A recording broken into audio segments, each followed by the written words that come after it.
இப்போ அடுத்தது செவ்வாய் திசையை பார்ப்போம்.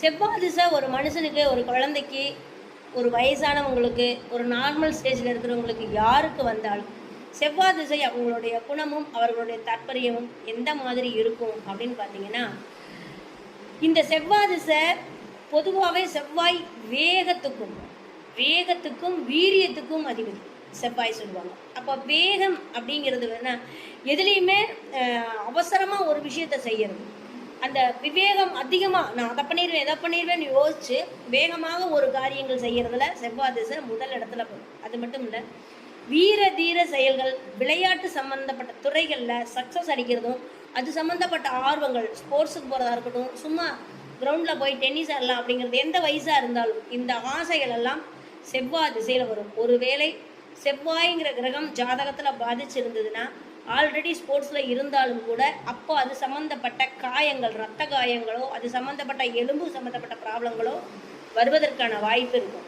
செவ்வாய் பாதிக்கப்பட்டா அப்படின்னா, இப்போ வக்ரமோ, இப்போ நான் சொல்கிற பலன் ஒரு திசை நல்லா இருக்குது அப்படிங்கும்போது அது சார்ந்த சக்ஸஸ். அந்த கிரகம் நம்ம ஜாதகத்தில் வக்கரமாயிருக்கு, நீசமாயிருக்கு, அஸ்தங்கமாயிருக்குது அப்படின்னா, பாவகிரகங்களோட சேர்ந்து இருக்குதுன்னா இதன் மூலியமாக பலன் தவறாக இருக்கும். அதுதான் விஷயம், கான்செப்ட். இதை பிரித்து பார்க்க தெரியணும் ஒவ்வொரு திசைக்கும். அந்த அடிப்படையில் கை காலில் ரத்த காயங்கள் ஆகிறதுக்கு உண்டான திசையும் அதே செவ்வாய் திசை தான். அடிக்கடி வருங்கிறதுலையும் மாற்றிக்கிறது இல்லை. ஈஸியாக ஒருத்தர்கிட்ட சண்டை அப்படிங்கிறது பேசிகிட்டு இருக்கிறக்கவே சண்டை வர்றதுக்கான வாய்ப்பு அதிகமாக இருக்கும். டென்ஷன் அதிகமாக இருக்கும். இந்த இப்போ நம்ம சந்திர திசையில் எமோஷன் சொன்னோம், இதில் பார்த்தீங்கன்னா டென்ஷனும் ப்ரெஷரும் அதிகமாக இருக்கும். சின்ன விஷயமா இருந்தாலும் டென்ஷன் ஆகி அதன் ரீதியாக படபடப்பும் பிளட் ப்ரெஷர், நம்மள ரத்தம் கொதிக்கிறதும் லோ நிலைக்கு போகிறதும் நம்ம ஏற்படுற டென்ஷன்னால ப்ரெஷர்னால தான் செவ்வாய் திசையில் வரும். கண்டிப்பாக இது வரும். அப்போது ஜாதகத்தில் அந்த கிரகம் இருக்கிறத தொட்டு தான் அந்த பாதிப்பு உங்களுக்கு பெருசாக இருக்குமா சின்னதாக இருக்குமா அப்படிங்கிற ஒரு விஷயத்த சொல்லும்.